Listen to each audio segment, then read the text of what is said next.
we organized it in this way was to prevent interruptions. The last time we had interruptions. So please note that you are live on the internet, GS, with your food. It's my fruit, man. Yes. I'm done. May I ask you and Comrade Mhlekwa to enable your videos, because this is a video conferencing event. Thank you. You can't see me even now. No, maybe you are next to an ESCOM power station where they control who gets electricity and who doesn't get it. Now let me do it with the phone. I will connect on the phone. Maybe there's a problem with the computer. Thank you very much. We are 5 minutes late. And thank you for making your preparations. Ladies and gentlemen, from the media, you are my colleagues because I work with you. My name is Alex Mhubejwane Mashilo. I am an SACP Central Committee member for Media and Communications. We held a Central Committee meeting on Friday and on Saturday. The General Secretary of the SACP, Dr. Blade Nzimande, will present the statement of the key outcomes of the meeting. We have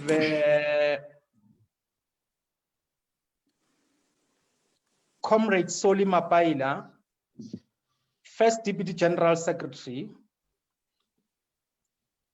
and Comrade Joyce Moloi Moroba, National Treasurer. Comrade Tulas Nesi, Deputy National Chairperson, and Comrade Chris Matlako, Second Deputy General Secretary. Our National Chairperson has been given leave of absence. We also have our support staff, Sitembiso Bengu, Dr. Sitembiso Bengu, and Mhlekwa Nxumalo. And thank you for making your time to give us coverage. Without wasting any further time, I would invite the General Secretary to present the statement of the Central Committee. Thank you very much, Comrade Alex, and all the officials of the party and members of the media who are joining us. You are most welcome, as Comrade Alex has welcomed you. I'm going to read, as we normally do, in presenting our statement. The SACP Central Committee met on Friday and Saturday, 11th and 12th of September. And owing to the coronavirus pandemic, the meeting convened virtually. Extensive political and organizational reports were tabled by the National Secretariat and discussed over the 2 days. The Central Committee noted the devastating impact the COVID-19 pandemic has had on lives and livelihoods in our country. The impact of the pandemic comes on top of a pre-existing crisis of extraordinary levels of poverty, inequality, and unemployment, deepening challenges of social dislocation and distress in many of our households, including unacceptable levels of interpersonal and particularly gender-based violence. The Central Committee reaffirmed the party's position that a pandemic of this kind was both predictable and predicted. It is directly linked to an aggressive profit-maximizing capitalist system that has destroyed vast stretches of natural habitat, knocking ecological systems out of kilter and bringing humans into contact with new pathogens. The globalized value chains across which capitalism extracts profit have also become the vectors through which pandemics spread rapidly, back and forth between the developed North and the underdeveloped South. The COVID-19 pandemic is the foretaste of an even greater, possibly terminal, crisis approaching human civilization, that is the climate crisis. Underlining this point, as the Central Committee was meeting, devastating climate fires were raging in the west of the United States of America.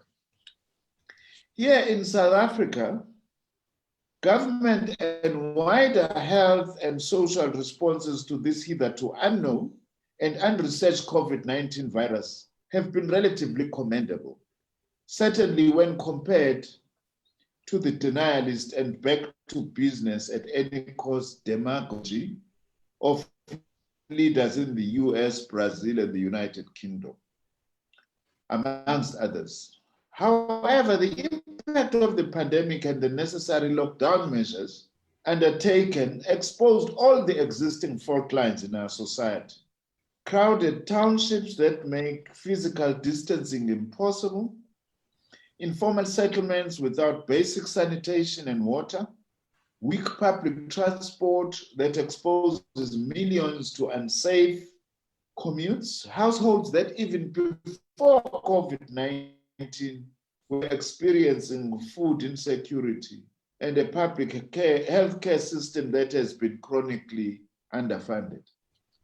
In the face of all this, the Central Committee salutes the heroic work of healthcare and other frontline workers, as well as numerous community action networks and similar community-based volunteerism that emerged organically. As we have said before, whoever thought that a security guard at the gate will take the temperature of a medical doctor entering a hospital? We want to thank these frontline workers. This popular activism as well, based on solidarity, must be deepened and resourced as a critical response to what will now be a long-haul struggle against our multidimensional socio-economic crises. Now, on our public healthcare sector and the national health insurance, the SACP will be intensifying its campaign for the full introduction of the national health insurance to make quality healthcare available to all, especially the working class and poor. The majority of our society have long been excluded by the profit-driven private healthcare sector because they do not have money to buy healthcare as a commodity. The intensification of the National Health Insurance, NHI, campaign will go in hand with the intensification of another important campaign, a campaign against neoliberal austerity. Without the introduction of the NHI and tackling austerity, the public healthcare sector will remain under-resourced and will not be strengthened. The public healthcare sector is expected to take care of the needs of the overwhelming majority of our population. However, it is under-resourced, and this has been worsened by austerity measures and the absence of the national health insurance.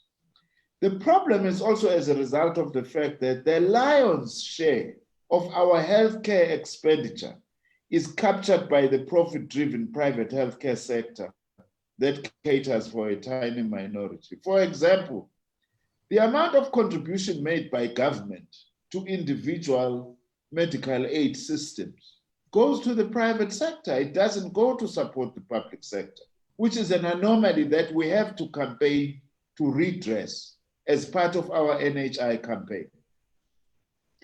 Dedicated frontline workers in the overburdened yet underfunded public healthcare sector did and continue to do their best in the war against COVID-19. Their efforts serving the people wholeheartedly under difficult conditions contributed immensely to South Africa avoiding more loss of lives because of COVID-19. While certain private hospitals became an epicenter of the spread of COVID-19. The SACP salutes again the frontline workers, of whom others contracted the deadly disease on duty while saving the lives of patients, and some of these workers themselves later lost their own lives. It was against this background and wider considerations that the SACP supported the recent action by the National Education, Health and Allied Workers Union, NEHAW. The Central Committee congratulated NEHAW for taking up the issues affecting workers. The SACP calls on the government to engage with NEHAW and other public service unions and address the demands and concerns of the workers. It is the SACP's firm belief that determined engagement by government on this front can lead to common agreement and approaches to the pandemic by all involved. It is very important, therefore, to protect frontline workers, to serve the people without exposing their lives to occupational health and safety hazards. We're also aware, by the way, that in many workplaces, including our public hospitals, we do not have health and safety committees, which are a legal requirement, whose establishment will go a long way in better managing COVID-19 in an inclusive way, both inside and outside public health institutions. The South African Statistics Report, titled Mortality and Causes of Death in South Africa, shows that an overwhelming number of deaths across all age groups in South Africa occur as a result of natural causes of death. In the past 2 decades, from 1997 to 2017, the minimum number of deaths caused by natural causes of death per annum was 83% in 1997, while the maximum was 91.3% in 2006. There can be no doubt that the situation persisted beyond 2017 and that COVID-19 worsened it in 2020. According to the COVID-19 South African Resource Portal, COVID-19 caused 15,378 deaths by Saturday, 12th of September 2020, yesterday, since the first positive case of the virus was detected in the country on the 5th of March 2020. The neoliberal economic policy called Growth, Employment and Redistribution, in short, GEAR, imposed in 1996, comprised cuts in social spending, among others affecting health. The government maintained the neoliberal approach at the time with varying extents, affecting different areas of broader social transformation and development. The finance policy called fiscal consolidation, another neoliberal austerity approach to social spending, played a key role in that regard. The postponement of the national health insurance by many years was a direct result of neoliberal opposition to the policy of quality healthcare for all. The opposition to the NHI was driven from both inside and outside government and was reflected in budgeting. Yet the high number of deaths caused every year in South Africa by natural causes of death, as documented by Stats SA, shows the need for the NHI, our national health insurance, to make quality health care available to all. The Central Committee also spent a lot of its time on matters, discussing matters relating to corruption, under the theme that we've always carried for some time now, a red card to corruption. But if there are many positive features of our collective South African response to the COVID-19 pandemic, there have also been outrageous negative features as well. None more so than the looting of public resources intended for dealing with the health crisis. like the up to 800% markups on health equipment by rent-seeking tenderpreneurs in a number of instances, or the theft of personal protective equipment, PPEs. These are actions that the World Health Organization's Director General has rightfully described as akin to murder. Unfortunately, these wanton acts of corruption are just one more particularly awful example of the rampant scourge of corruption and unethical behavior across much of the public and private sectors. Another dimension of this wanton pillaging of public resources is the theft and destruction of public infrastructure. The Central Committee denounced the looting and vandalizing of public infrastructure. As things stand, many kilometers of the South African railway network, copper and aluminium parts and components, including cables and tracks, and other metal parts and components have been looted. Replacement components and parts at Eskom are also stolen. There is also a strong relationship between this and the exports of scrap metals and the tenderization of the state.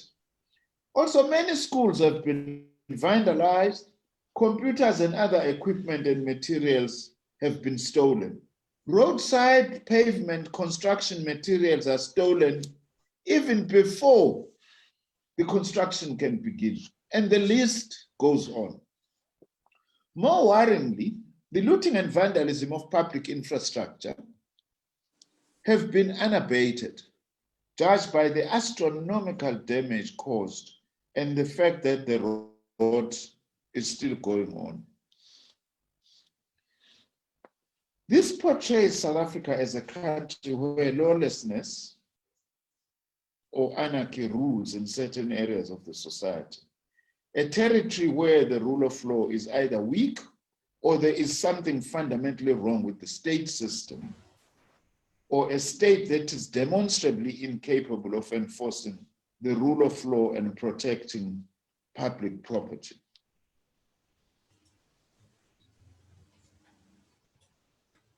An urgent turnaround is essential. There must be accountability by the relevant public entities, government departments, and law enforcement institutions. So must our own alliance lead a campaign for mass education and conscientization on the need by our communities to respect and protect public property. Over several years now, the SACP has campaigned together with the trade union movement, community and faith-based organizations, and even organized business formations against the scourge of crime and corruption. In several provinces, SACP and other alliance anti-corruption activists have been murdered. The Central Committee welcomed the decision of the last ANC-NEC National Executive Committee to intensify the campaign against corruption and deal decisively with all the culprits, including instructing all those charged with fraud, corruption, and other serious crimes in the court of law to step aside. Much as the struggle against corruption must be waged on all fronts, it is important for the ANC as the governing party to take a lead in this regard, including a determined effort to confront all manner of fight-back campaigns, even those fight-back campaigns that are camouflaged in choreographed open letters. We welcome this very firm stance by the National Executive Committee of our ally, the African National Congress. The fight against corruption and crime must also be waged in communities. Inside all non-governmental organizations, political parties, churches, educational institutions, and other social formations. Within this framework, the Central Committee adopted an extensive declaration of interest policy by all its members, but especially its leaders, and amending all previous approaches that we had taken before, as part of strengthening our own leadership's commitment to living cleanly and fighting corruption. This policy will be implemented with immediate effect within the SACP. The Central Committee mandated its political bureau to appoint a revolutionary morality committee in line with the SACP constitution to discharge its responsibilities in relation to the standard of revolutionary morality. The SACP welcomes recent decisions from the side of government that include building greater alignment between the work of investigating and prosecutorial agencies and the amendment to the Commission of Inquiry into State Capture, the Zondo Commission, that will now allow evidence uncovered by the Commission, as well as personnel working for the Commission, to be used by other arms of the criminal justice system. This is very important and a very welcome development on the side of government. The Central Committee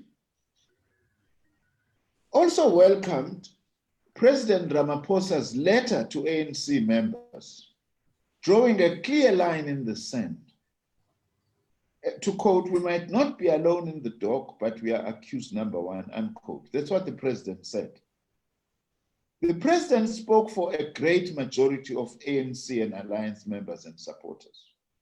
He has the full support of the SACP in driving a firm anti-corruption line within our movement. But how do we explain the levels of corruption within our society? Because this is important. And how then do we roll back this sketch? The SACP is not in denial that corruption reached its height during 2009 and 2018 years, that period, more so in the second half of that decade, almost turning our country into a mafia state. But we reject the simplistic commonplace argument embedded in the notion or narrative of 9 wasted years, that it all began in 2009. Before that, it was hunky-dory. We reject that notion. There was, for instance, the doleful legacy of the late apartheid years when sanction-busting criminal networks flourished and then infiltrated the post-apartheid institutions, including, by the way, the corruption in the former Bantustans, which flourished in the lead up to 1994. And this did not play an unimportant role in the first post-1994 major corruption scandal, the Strategic Defense Acquisition, widely known in the media as the arms deal. But there was also in the mid-1990s the misguided and unnecessary and uncalled for neoliberal repurposing of the new democratic state, abandoning the model we had all adopted as an alliance through the Reconstruction and Development Program, turning the democratic state into a procurer of goods and services, a tenderized state with key developmental public utilities now corporatized and either wholly or partially privatized. We argue this laid the basis, actually, for the scaling up of what nearly became a mafia state from 2009. The capacity of the state, in other words, has been deliberately and drastically reduced. We now have private security companies, strangely enough, guarding police stations. Who had thought of that? And courts of law. Basic municipal services are outsourced, and much of government is reliant on overpaid consultants, some of them former public servants, for policy development. We even told that in government today, even your annual performance plans, some of them are outsourced, are being done by consultants instead of by senior officials in government departments. A huge part of the civil service is accordingly engaged not in providing services or producing goods, but in tendering, with all the moral hazard that is now so apparent. In other words, if we're not careful, we are in danger of increasingly producing not skilled and professional civil servants, much as many of them are still there. But if we do not arrest this, we will increasingly now be producing professional tenderers. The Central Committee reaffirmed the SACP's stance against the tenderization of the state. Besides measures that coalesced around hollowing out of the strategic capacity of the state, tenderization of the state has directly led to curtailing of the role of the state in the economy and productive activity in favor of economic control by the private wealth accumulation sector. We mustn't be misunderstood. We're not calling for tomorrow no tenders by the state, but at the same time to have turned every service of the state into a tender is a problem, because that is tenderization, which has also seen the weakening of the capacity of the state. Hence, the weakening of state-owned enterprises and other public entities. This is now accompanied by measures aimed at exposing the assets of state-owned entities and other public entities to private sector exploitation for a greater share in private wealth accumulation competition. The working class need to unite to stop the maneuvers to convert South Africa into a full-blown capitalist tender state. The Central Committee further called for an urgent release of the funds, as already committed by the government, to rescue and restructure the South African Airways, SAA, towards becoming a viable, growing, and thriving national airline. The SACP is acutely aware of attempts by those who want to feed and profit from the carcass of the SAA to work towards the liquidation of the national airline, for nothing else but to satisfy their greed. A national airline, or an airline in which the state has a significant stake, is crucial as part of our aviation industrial strategy, such as the air cargo industry, as an important sector in international trade, as well as the role of such an airline in tourism, among others. A well-managed whole-of-state guided national airline is also crucial for post-COVID-19 crisis turnaround. The SACP will continue engaging with the formations of organized workers and the alliance on this score. The tenderization of the state has also led to the creation of many unnecessary tenders. While corruption is wider in scope, the reality is that the corruption pandemic is concentrated in tenders, procurement, supply chain management, outsourcing, and privatization. These and other measures are used to convey the functions of the state and the public to private wealth accumulation interests. In this regard, the neoliberal and parasitic networks are pushing in the same direction. The difference is in the methods of their work. The neoliberal networks use policy making as a lever to push their agenda, while the parasitic networks are brazen smash and grab tactics. Neither the neoliberal nor the parasitic networks are the solution for South Africa's transformation and development challenges. Put differently, the fight against the parasitic networks who are looting the state must not be substituted by the emergence of neoliberal networks. Nor should a fight against neoliberalization of our state and the economy be used as an excuse for parasitic networks to loot.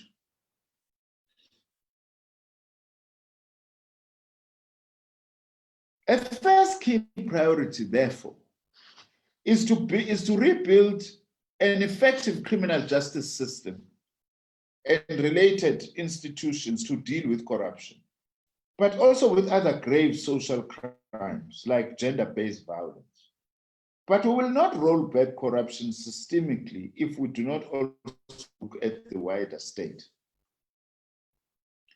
We need to rebuild state capacity to provide goods and services, to lessen the amount of outsourcing, and where procurement is required, to ensure that it is done currently, without all manner of intermediary rent seekers, and that the state is a price maker, not a price taker in the process.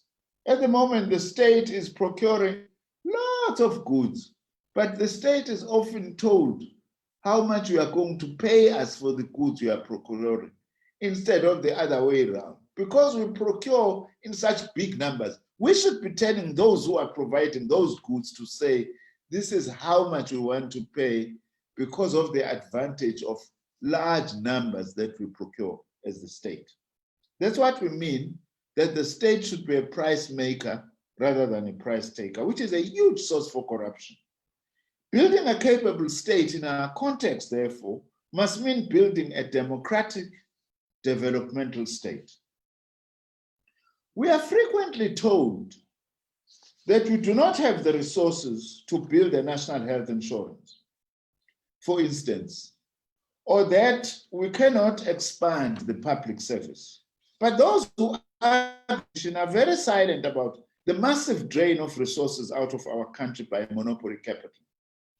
Through capital flight, both legal and illegal, through the use of tax havens, transfer pricing, false invoicing, profit shifting, and much more.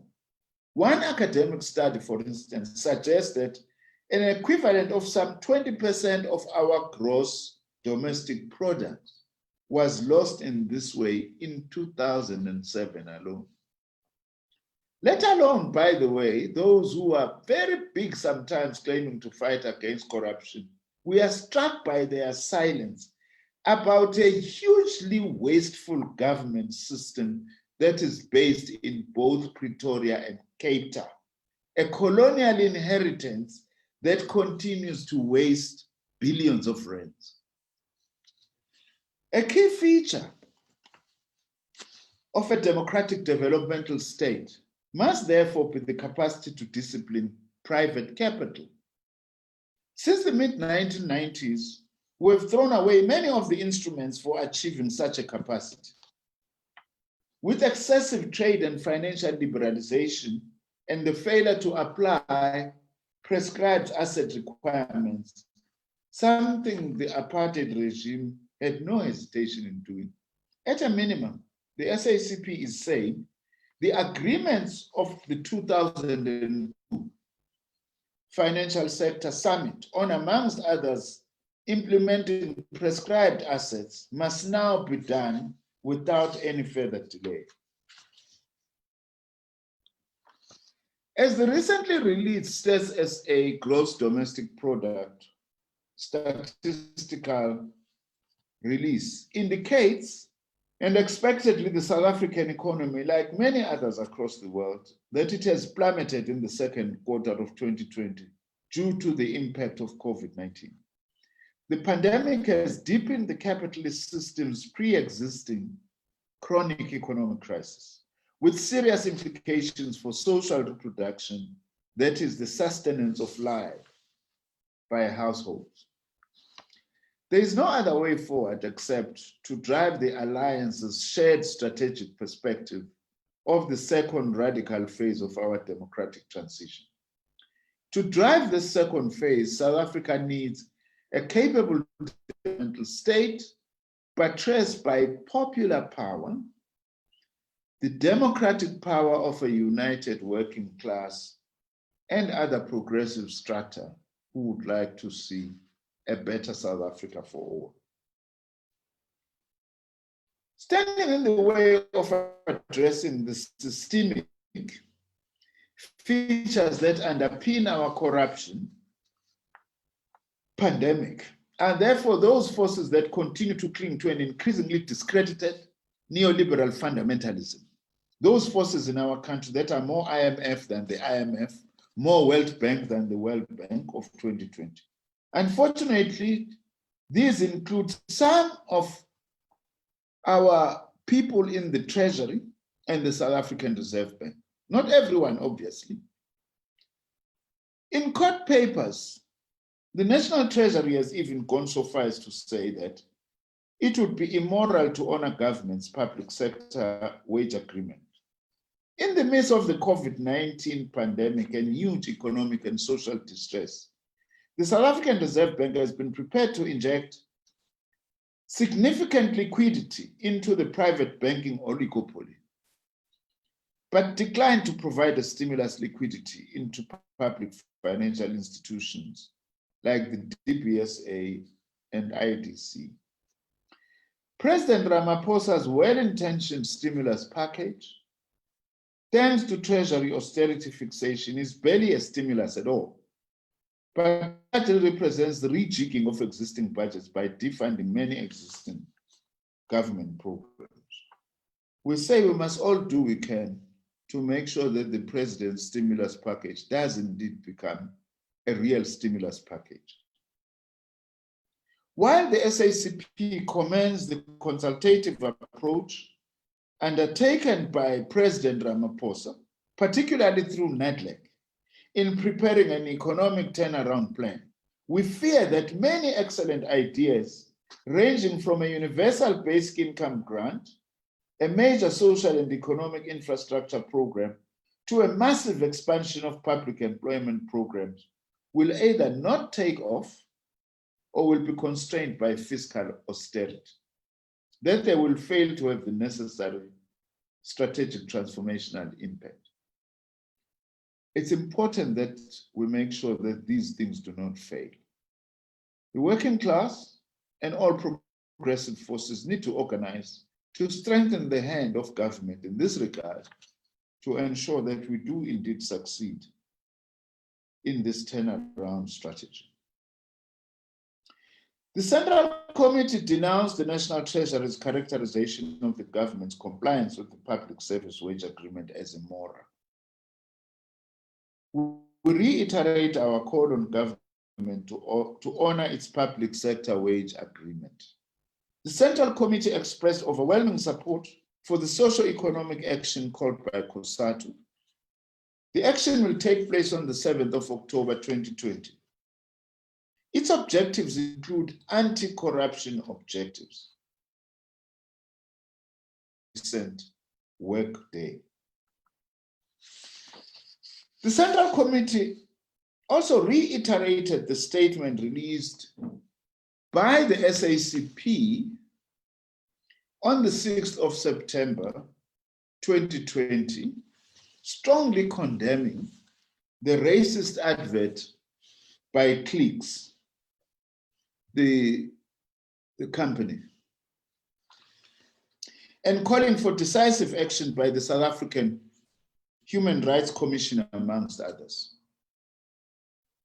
The Central Committee further expressed solidarity with the non-racial and non-sexist workers employed by Clicks. Because Clicks has done this mess up, we must then not be the ones who are found endangering the lives, safety, and job opportunities for workers at Clicks. That is why it is important that we do not allow such struggles against racism to be hijacked by populists, opportunists, demagogues, or anarchists. The working class must be at the center of the struggle against racism and all other forms of discrimination. Indeed, as the SACP, we are proud, we were the first non-racial political party ever in the history of South Africa. The SACP has also been actively involved in the struggle to tackle gender-based violence and racism. The work includes joint campaign activities with our alliance partners and other social formations. The Jack Simons National Party School of the SACP, and the launch of the Josimpama Gender Equality Series have contributed positively to these efforts. The SACP will continue deepening the efforts against gender-based violence, patriarchy, and racism towards a fully non-sexist and non-racial society. The Central Committee also endorsed the plan to relaunch a campaign that was, by the way, led by our late General Secretary, Comrade Chrisani, in 1992-93, that of the Triple H campaign, the campaign for human settlements, for healthcare, and against hunger and water. Further details will be announced closer to the campaign launch. The COVID-19 crisis, on top of an existing economic and social crisis, has given particular urgency to campaigning around the intersecting human settlement, health, food security and food nutrition, and lack of water and sanitation as some of the key challenges affecting the working class and the poor. The Central Committee also expressed solidarity with the people of Zimbabwe, many of whom found themselves with no other option but to leave or flee the country. South Africa is host of them and is in many ways directly impacted by the crisis in Zimbabwe. We are not talking about this just from the air. The assertions that there is no crisis in Zimbabwe are nothing but a denial of the self-evident truth. In fact, you don't even have to go to Zimbabwe to see the crisis. You only have to go to our own informal settlements in South Africa to see how many Zimbabweans who love good life, who are trying to make an honest living for their families, have had to come to South Africa in order to make a living because of the crisis that we have there. Therefore, the assertions that there is no crisis in Zimbabwe are nothing but a denial of the self-evident truth. That's the SACP's very strong view. The people of Zimbabwe should independently solve the problems affecting their country. Yes, but help by the SADC and the African Union is important. And also international solidarity is crucial. Swaziland is also facing a crisis. The absence of democracy in that country and consequent problems remain a key challenge. The Central Committee expressed solidarity with the people of Swaziland who are struggling for democracy. The SACP Central Committee also took this meeting once more to express its solidarity with the people of Western Sahara, Syria, Palestine, Cuba, Bolivia, Nicaragua, and others across the world in the face of imperialist aggression, and not least Venezuela, which is also facing persistent destabilization by the Trump government. The Central Committee welcomed the emergence of progress indicators towards a resolution of the long-standing Sudanese crisis. Lastly, the Central Committee took its meeting also to express sincere condolences to the families of its members, frontline workers in the war against COVID-19, and all South Africans that lost their loved ones since our last plenary session of May 2020. We say to all South Africans who lost their loved ones, kindly receive our most sincere and profound condolences as the Communist Party. And we say this because as South African communists, other than being the sons and daughters of ordinary South Africans. The Central Committee paid tribute to its members and the stalwarts of our liberation struggle who passed away since our last plenary in May 2020. These names include Comrades John Dlamini, George Bezos, Ahmad Dango, Peter Tambuza, John Kadimeng, Lieutenant General Vijay Ramlakan, Andrew Mlangeni Isithwalandwe, Ronald Mfukeng, Joyce Pekane, Siyabulela Siswana, Papati Kose, Lucas Peter Nchabeleng, Mbuyiselo Jacobs, Tsikelelo Colin Jack, Hisham Mohammed, Shahid Raji, Zinzi Mandela, Fred Kona, Thomas Mantanta, and many others, most of whom are indeed our unsung heroes. Thank you very much. Thank you, GS. I will now take this opportunity to invite media practitioners to ask questions. On the screen panel of your Zoom applications, there is an icon to raise a hand. You just press there and then we will identify you and move you from the attendee so that you can ask your question. I have two questions, or I have two hands so far. Is Sophie Mukwena and Debo Mugobo, both from the SABC. Let me take the two and then I will open for another round. Sophie? Yes, my name is Sophie Mkwena, the foreign editor at SABC. Mr. Nzimande, you spoke about the situation in Zimbabwe. Clearly, the regime there has emphasized the fact that there is no crisis in Zimbabwe, while people feel that, yes, there is no crisis in Zimbabwe, but there's a crisis in South Africa. And yesterday, we saw the reports around how the spokesperson of ZANU-PF, Mr. Chinamasa, launched a scathing attack on the ANC in particular, and also the efforts by the South African government through its envoys to try and get the facts on the ground. What is the solution? Is the alliance going to pursue the discussions with ZANU-PF? And then the second question is related to COVID-19. The WHO has indicated last week that when you look at the impact to the global economy, we are likely to see a loss of 15 trillion US dollars. And clearly the poorer nations and the developing countries, particularly your G77, are going to suffer.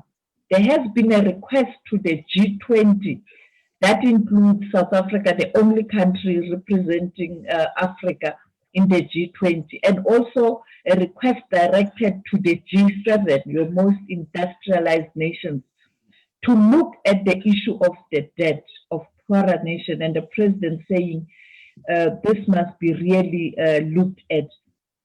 What is your view? How do we recover as the globe after the impact of COVID-19? And now there's also a talk that the only way is to have a vaccine and you can do business as usual. But if you don't have a vaccine, it will take time. And we see America and other developed nations now propagating vaccine nationalism. How are you going to handle this? What needs to be done? Thank you very much, Memokwena. Let me invite Debo Mugobo. Well, my name is Debo Mugobo. I'm with the SABC. My question goes to the General Secretary, Dr. Blade. I've seen that you've spoken about the detenderization of the state. This call for the detenderization of the state started a long time ago in the late 90s, if not early 2000. You've been calling for the ANC government to detenderize the state because you felt that that on its own was formed the basis of the rampant corruption that has come to characterize South Africa. So the question is, aren't you disappointed that it seems you're preaching to people who are not reading the same Bible that you guys are reading. And again, you've said something about the looting of the public infrastructure. You said that portrays South Africa as a country that is incapable to ensure the rule of law.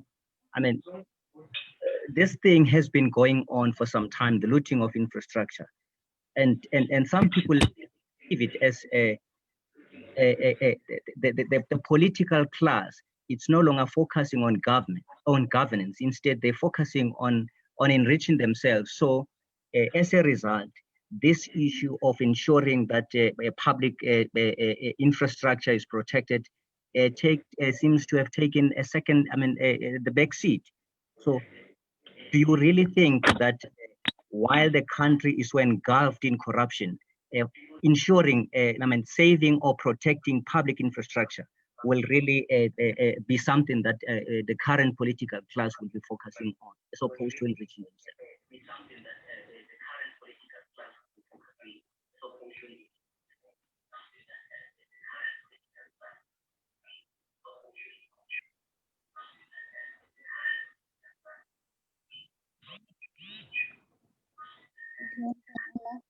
What has happened to Alex now?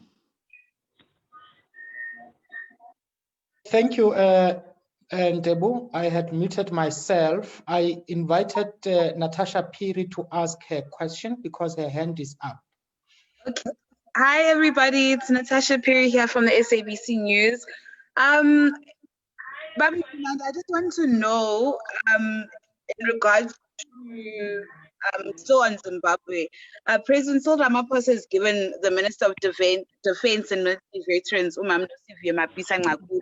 until this evening to finish with the reports on the circumstances that to Zimbabwe with a delegation of senior ANC members that was led by the General. Thank you.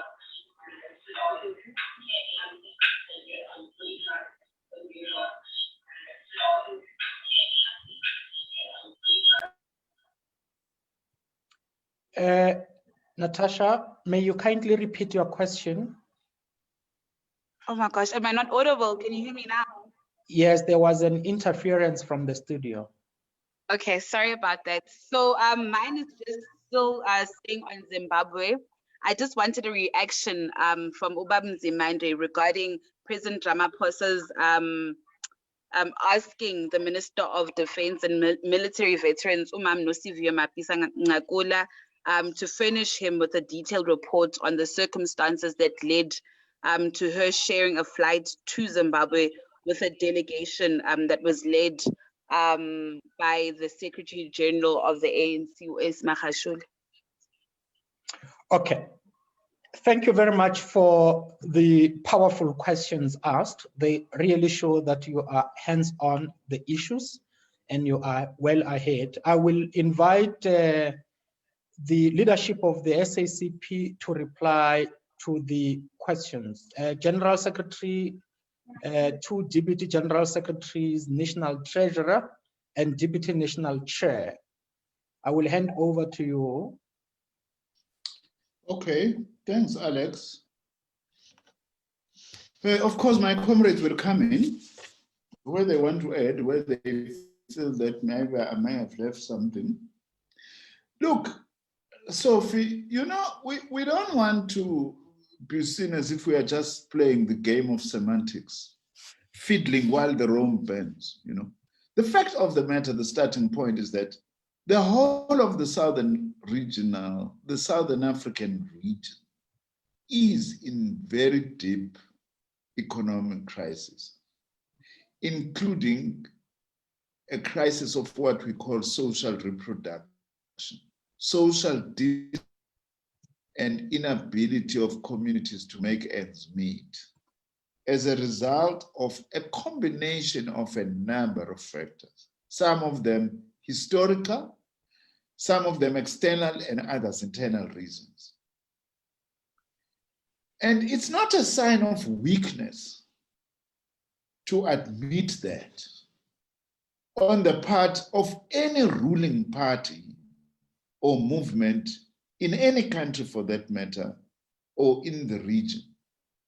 We know in South Africa that the movement, for instance, the migration from the rest of the SADC region into South Africa, this is not a xenophobic statement, Sophie, it's just describing a reality, is a sign of this crisis.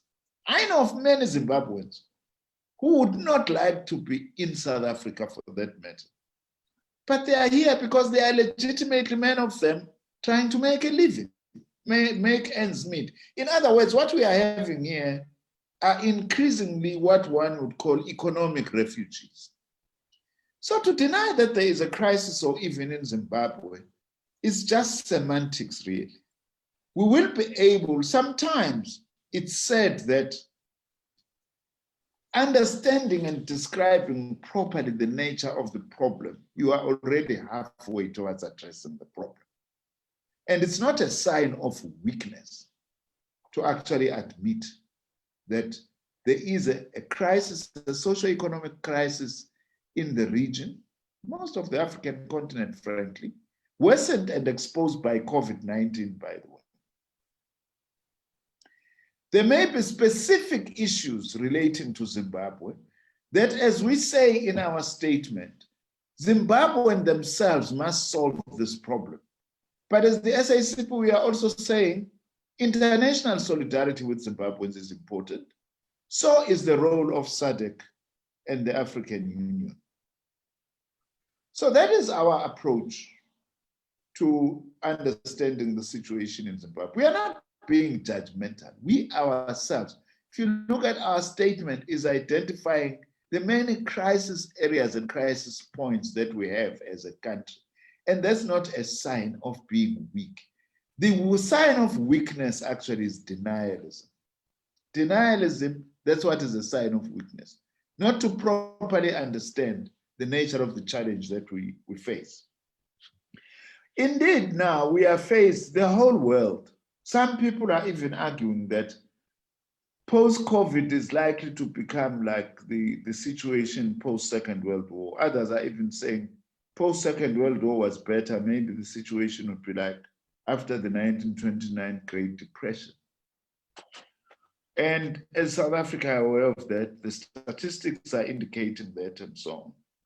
That is why we in our statement, one thing that we welcome is the president's commitment to some economic recovery plan or growth and development plan, as we would prefer to call it as the SACP, prioritizing infrastructure investment, for instance. We support that.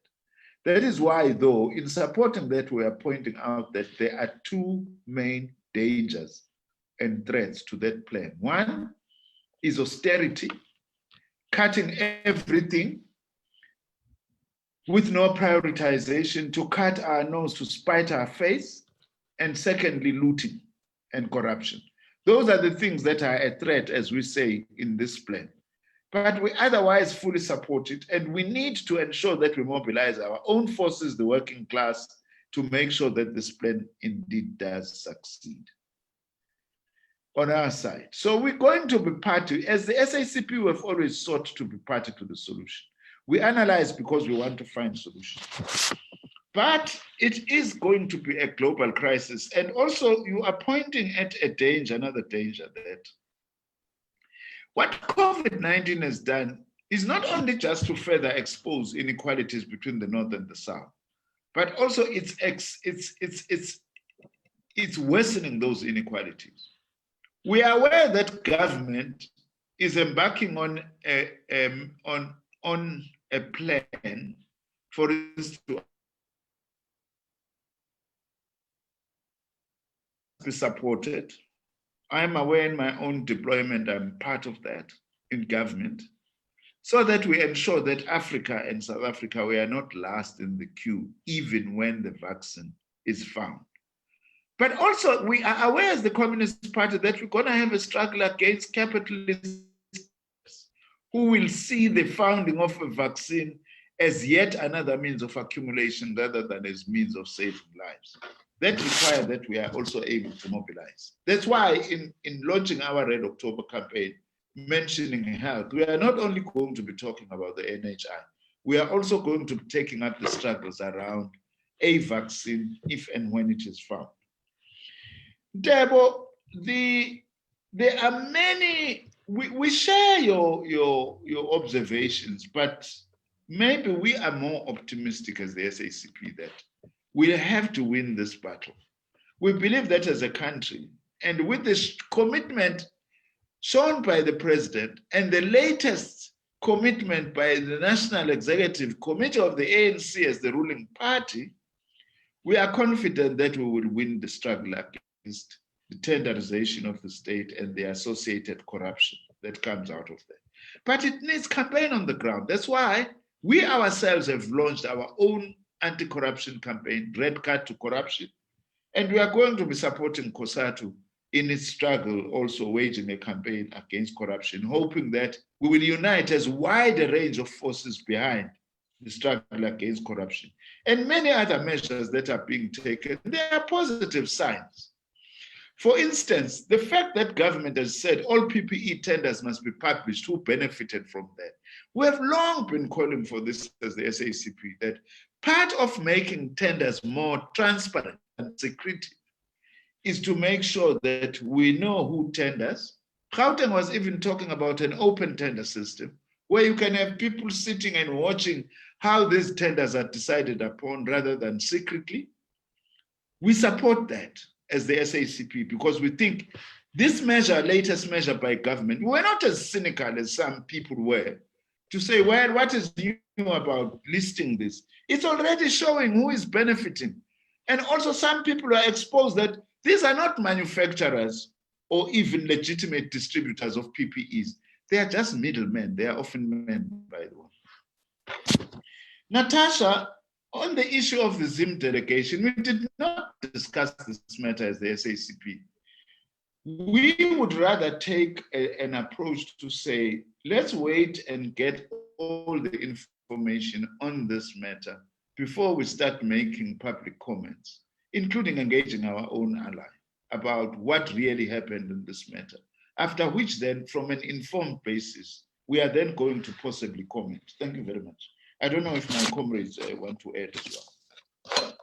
Thank you, GS. Just before there can be additions, there is a question from Lize Gatwando from News 24. I will read it, but her hand is up. Perhaps she wishes to say something more. The question reads, YCL, the Young Communist League, has in the recent past warned that the government and the ANC under President Ramaphosa is turning back towards neoliberal tendencies, that the center is not holding. Do you agree as the SACP? The second one, which is related to that one, reads as follows. COSATU recently expressed a lack of confidence in the president and the war of corruption, even calling him confrontational averse. Does the SACP have any opinion on the president's performance, especially towards the war on corruption? Those are two of Lizeka's questions, and there will be a follow-up from Ndebo, but now let's complete this first round before we go to the second round.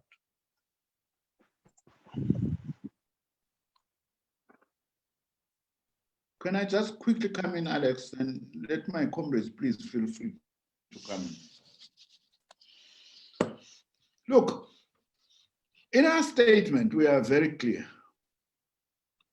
that neither parasitic state capture looting networks nor neoliberalism is going to help us. Rather, we need a distinctly developmental path. Some of those elements we have outlined in our statement. Indeed, in this battle against state capture networks, there are those who are seeing an opportunity to reinstate neoliberalism. Even in the president's battle against corruption, they see an opportunity to reinstate neoliberalism. We are opposed to that. It's not just an ideological stance, by the way. We had neoliberalism from 1996 till about 2008. Yes, there was economic growth, but there was job loss growth. There were no new jobs on the whole in numbers that were added to the economy. Even where there were new jobs, but on the whole, unemployment just continued to rise. And we also paid other prices. We chased the economic deficit, or what you call was the social deficit was widening during that neoliberal era. So we are talking from experience and our own analysis of actually what happened. That neoliberalism is not going to help us. In fact, neoliberalism is as dangerous as parasitic state capture networks in terms of achieving our overall objectives. That's our very strong view as the SACP. And we do believe that in South Africa, we have got enough South Africans to be able to unite behind forging a common front against those who are amongst those who are against both parasitic state capture networks and neoliberalism. We support the president's stance to fight corruption, as we say in our statement. We think it is important that we have a president who has staked out his own reputation on fighting against corruption. But our stance as the SACP is that we therefore cannot just leave that struggle to the president alone. If we leave it to the president alone, we might as well say goodbye to that struggle against corruption. It means all of us as South Africans, we need to stand up and support that effort. The fact that now we have a president who has come out and we have a National Executive Committee out of its last meeting coming out very clearly should also be a clarion call to us as allies and to the rest of South Africans to say, let's all stand up and not throw stones at each other. We don't like that as the SACP. It doesn't mean we are not going to be critical. Our statement is critical on a number of things, but let's not throw stones. Let's mobilize to support the president. That is our approach. I don't know if my comrades then want to add.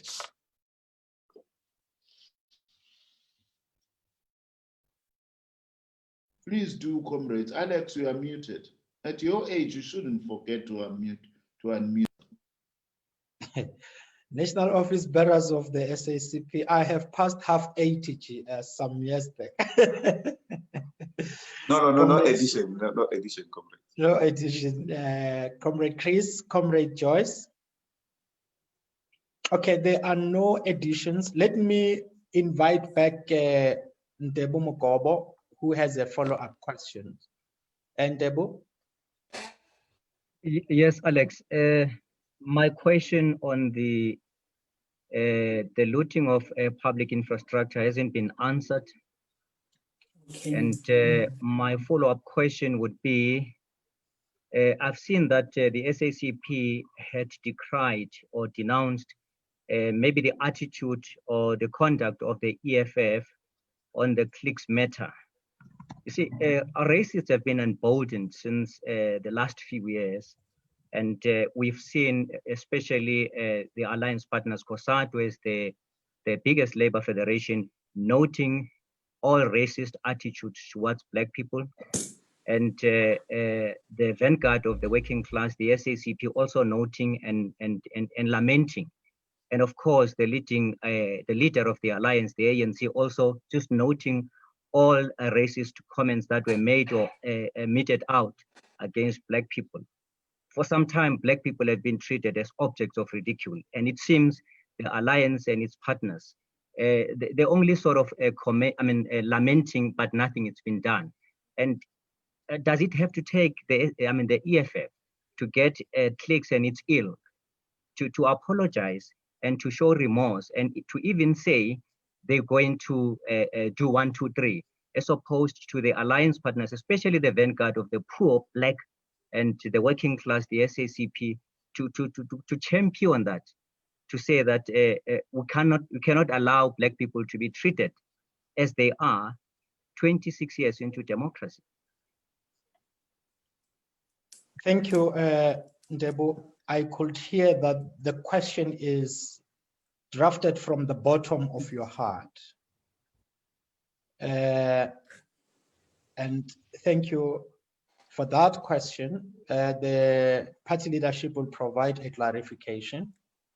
There is this other question you have raised earlier on about the destruction of public infrastructure. I will invite answers to the two questions. I give to the first DGS or any other comrade to start this time on these issues. Comrade Soli, you are invited to start. Well, also I never intended to passionate on both matters. No, I never intended to start to come in, Chair, because I think the statement was quite clear, and Comrade Blade, our GS, had articulated it quite well, even in the answers. Safe to say, perhaps from the heartfelt, sincere expression by Ndebo, you know, as Black as I am, I've been victim of racism on many occasions. So, like many other South Africans, I think what we are saying in our statement is that we need a deeper transformational agenda against, in the field of transforming South Africa towards a non-racist country, and fight against any form of racism, whether it's driven by corporates, in particular, in this instance, for instance, cliques, as we have issued, we have said in our statement. But you are right that corporate South Africa, like many others who rely on the laws of the land to transform, have in many instances disregarded those laws. And corporate South Africa has rejected transformation. We have put in processes to be within the framework of the laws, whether it's affirmative action, Black economic empowerment policies, including broad-based Black economic empowerment policies. By the way, the broad-based concept was largely driven from the SACP's campaigns as well. Is that in all of these interventions, they can ignore you and life goes on. But it doesn't have to take destruction of property in a general sense for us to think that they have listened. Because I don't think that the action that has been taken will end racism, but it has sent an important message nonetheless to corporate South Africa to seek to transform. That is why we've said we also respect workers at cliques and their livelihoods that needs to be protected, and that any measure that we take should actually consider their interests as well. It shouldn't just satisfy us as a political organization. I mean, we launched a campaign for transformation of the financial sector, which this year will be, it will be 20 years.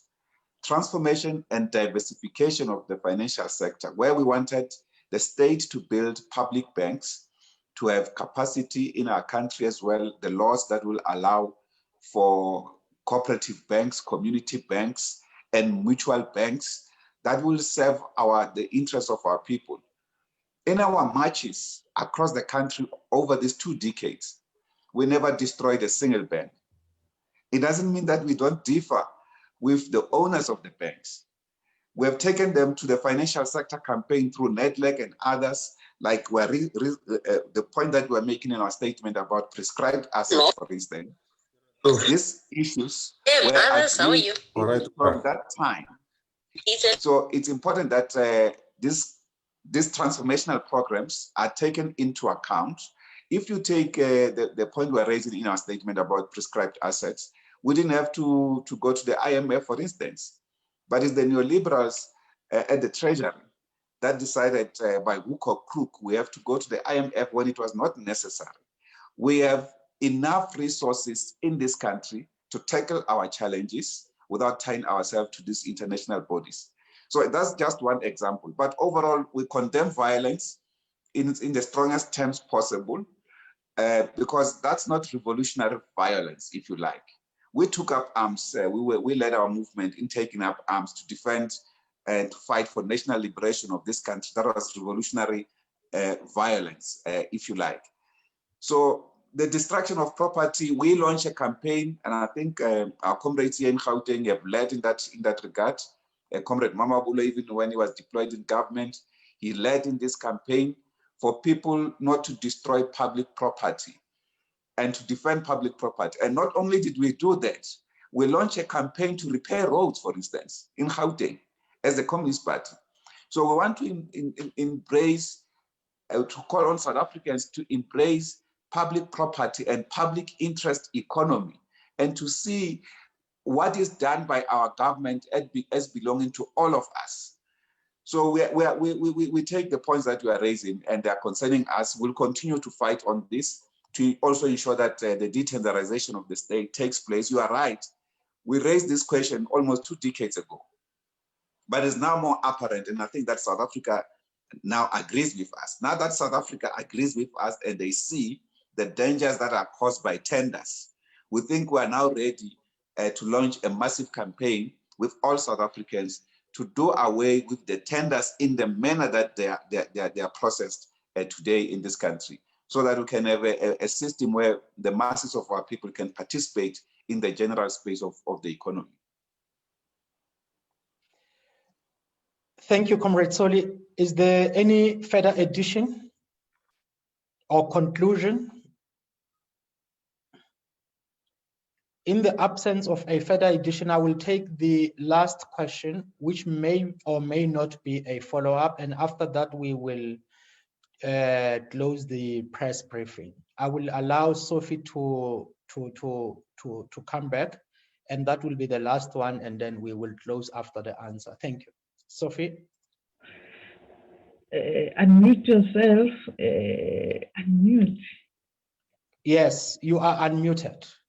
Okay, I just want to follow up to Mr. Nzimande on Zimbabwe. I understand your diplomatic stand, and which is perhaps a right thing to do, government to government level, and perhaps because of the relations between the ruling party in South Africa and Zimbabwe. But are you not worried? I mean, you look at what President Emerson Mnangagwa said yesterday, where he said he's going to evoke the extradition treaty between South Africa and Zimbabwe to send back those Zimbabweans who are troublesome. We saw this thing happening in 2010, the redemption of the Zimbabwean nationals, who some of them were killed in Zimbabwe, which might be a case for International Criminal Court, or a blight on South Africa's history that you handed over the people, and at the end of the day, this is what has happened. Don't you think it's time for political parties on the continent to be frank and upfront where there are signs of abuse of laws and regulations and treaties, to punish those that don't agree with the ruling parties in the respective countries? And then the last one, to Ndade Mapaila, you spoke about the issue of the loan and the treasury.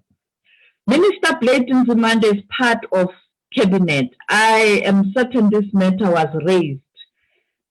Do you think perhaps it will be proper for SACP to question the IMF and the World Bank loan and African Development Bank and BRICS Bank? Because you had a privilege sitting in cabinet to question this. And are you suggesting treasury is a law unto itself? And judging from Minister of Finance, who's non-repentant in terms of his statements around the direction the country must take in the transformation of the economy of South Africa, or perhaps the economic policies. Thank you, Memukwena, for powerful questions. I must say that these questions are important, all of them, because they allow the leadership to provide clarity And at least these days we hold these press conferences in the public through the internet, as imposed by COVID-19. I will allow the leadership to respond, and before we can close the press briefing. Okay. Thanks to Comrade Soli on his comments earlier, and to yourself, Comrade Alex.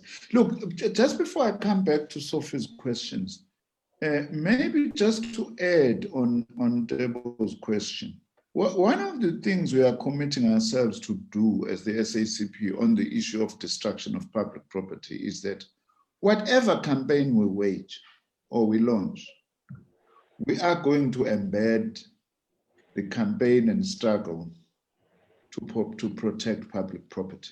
For example, we will be launching our Red October campaign now, which was adopted by the Central Committee on health.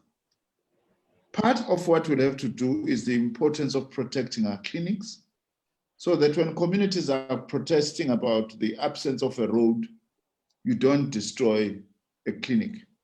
When students are unhappy about NSFAS, they don't go and burn down an HIV counseling center in an institution, and so on. When we are talking about human settlements, or we are talking about water, we must protect our water infrastructure as part of our campaign. So every campaign we're going to be waging, we're going to embed this issue of conscientizing and engaging our people around the importance. No matter how angry we can be, tomorrow we'll still need that infrastructure. So that is one way we see ourselves as the party. We said we're going to take responsibility, not just going to shout on the side. We're going to take responsibility ourselves and embed in all our campaigning this issue of infrastructure. Now, to see Sophie, let me start maybe with the latter part of your question, because I think it relates to how the alliance functions. If cabinet takes the decision, and I am a member of cabinet, I'm bound by that decision as Nzimande, by virtue of being a member of that cabinet. If that decision is in conflict with the decision of the SACP, then it means it's a matter that requires attention in the alliance, definitely. That is why, as the SACP, by the way, this issue of the loans from the IMF and the World Bank, we have placed these issues very strongly in alliance discussions. As the SACP, we have done so, and we have raised them. We even at the alliance also provided a very extensive critique of the Treasury's document on structural reforms that it actually produced at some stage. That is how we operate. So it can't be then that, because as communists we are guided by a simple fact, we are bound by the decision of whichever structure you are working in.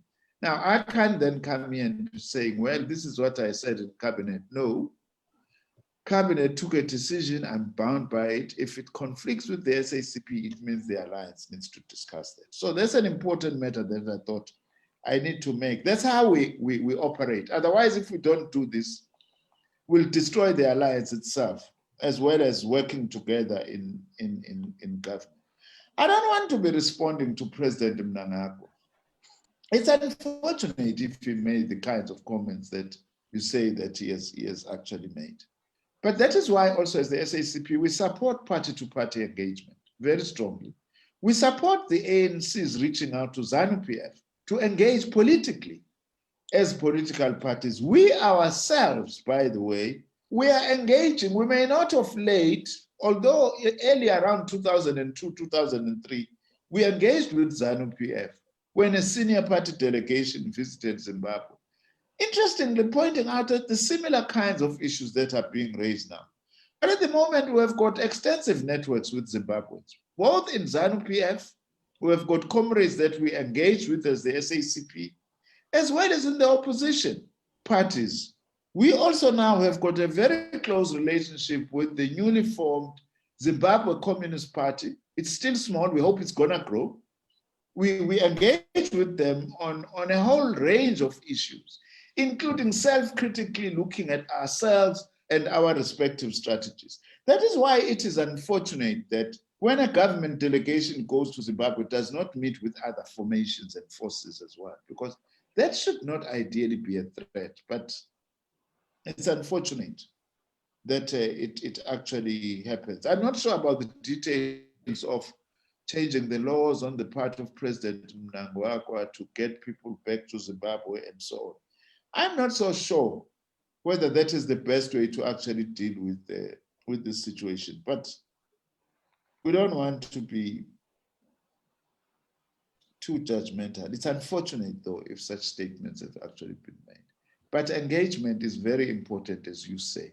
We must not give up. But it must not be a substitute for solidarity, as we often do in relation to struggles in many other countries, whether it's Swaziland, whether it's Venezuela, whether it's Cuba.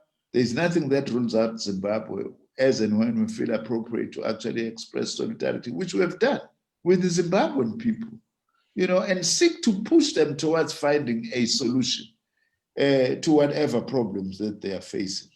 Thank you. Thank you, GS. Is there any addition? Yeah. No, I just want to respond to what Please mention that. Please mention that I was held in Zimbabwe. Please mention it. No, I think let me just say to our Sophie, yes, indeed, Comrade Alex was arrested in Zimbabwe for supporting our comrades from the Communist Party of Zimbabwe. And we had to intervene for his release because there was no basis for his arrest, for that matter.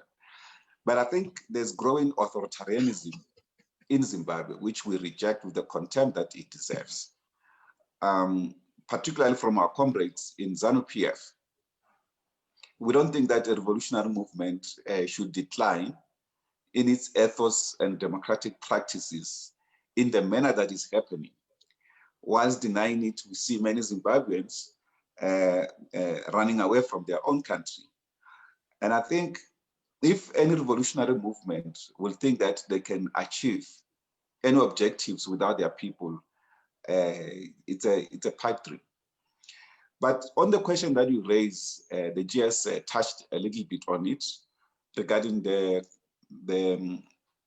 way in which the alliance operates. When he goes to cabinet, he doesn't cease to be a communist. But cabinet is not a communist cabinet. We wish we could have that one day in this country, which of course it will happen and will drive things differently. But with regard to the IMF and the World Bank and the posture of our government, and particularly the Treasury, one may say that Treasury actually represents the most conservative and right-wing section of our government that is outrightly frustrated, and not only frustrated, but stagnated our economy from growing. We have a massive opportunity as this country to grow. But this Treasury has always anchored us in international organizations like the IMF, the World Bank, the OECD countries, and their prescripts on South Africa's economy. Even when they don't stay here, they just use general statistics about analysis of South Africa, and they give policy directives to the Treasury. And we have demonstrated that even to Minister Tito and to the leadership of our alliance. So the Treasury in our government, as much as it is an integral part of our government, it's a very problematic section of our government, and actually is the one that is stagnating the advance of our democratic revolution. We have to, at one point, confront this directly. In fact, if you look at the protection of finance capital right now in the COVID-19 pandemic, we had called from the beginning for the financial sector to protect people's mortgages, houses, cars, loans, and everything else, to have a period of a holiday period for payments.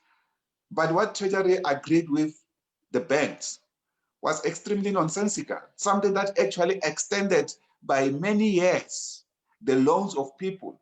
So they continue to feed finance capital in this country using this prescripts from this institution that I've just mentioned. So they represent the West of ourselves in government. The only good thing that they have is the fact that they do have functional teams. But for instance, a party that is in power, we can say to the Treasury, let them take the ANC manifesto, which we have all agreed as the alliance, and interpret it in implementation. You'll find that they are taking it the other way around. Because on any other thing, they say there's no money. They gave 200 billion to be handled by these big four banks, of big five banks in this country in the COVID-19 pandemic, 200 billion. How much of it was spent in the pandemic? When they've actually rejected to give same to developmental finance institution, less than 20 billion was spent. Almost about 15 to 18 billion that has been spent. So we have to, and we have not made it a secret in the party. And Comrade Blade, when he reads our statement and talks about these things, he's not attacking government. He's representing the party perspectives. He has the right, he's the leader of the Communist Party. He should do so clearly with a clean concise. And when he goes into that cabinet, he can articulate our views together with Comrade Tulas. If they are defeated on these matters in cabinet, it's okay, but they would have said their views and the views of their own organization. So we don't agree with the manner in which that Treasury functions. In fact, that Treasury also represents, perhaps in one way or the other, a threat to our own revolution. Thank you very much. Thank you. Thank you very much, leadership. And thank you, members of the media and the public. This has been a fruitful engagement. One day we will talk about what happens when you are held for 8 hours and interrogated in Zimbabwe. Interrogated the whole day and kicked out of the country to come back. And yeah, those are the things. And thank you, Sophie, for your demonstration of a grasp of international affairs, and for those powerful questions. Our statement does not mention any other political party except our allies. So the other things that happened, we identified tendencies and clearly said this is not the way to go. We have established law enforcement institutions. That's why 2 days after the Clicks advert, we made a call to the South African Human Rights Commission.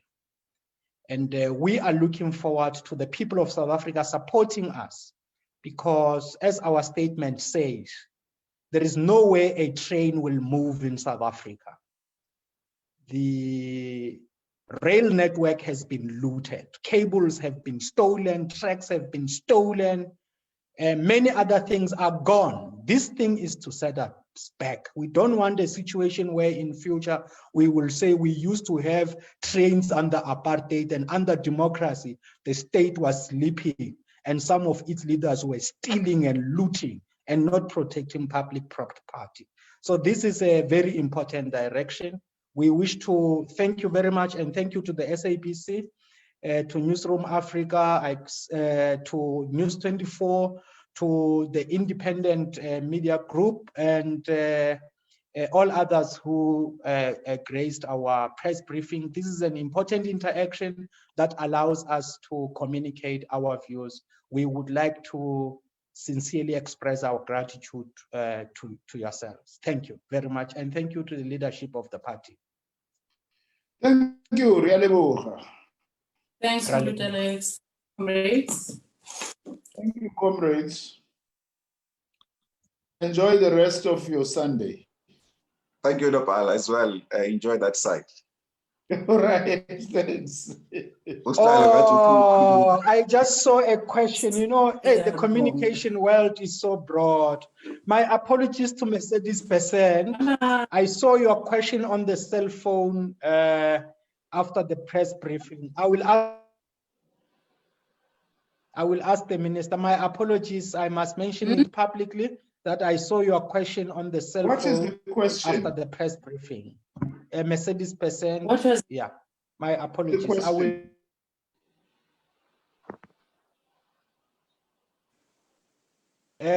What is the post-COVID? I think she's asking about the post-COVID plan. What are we referring to by the post-COVID? I think the question is drafted from the perspective that we are still in the COVID and she period. asked. Yeah, sure. It was with reference to the post-COVID program. Yeah, that's the question. Yeah, you can answer that very eloquently. Others. Yeah, no, I will engage with the message.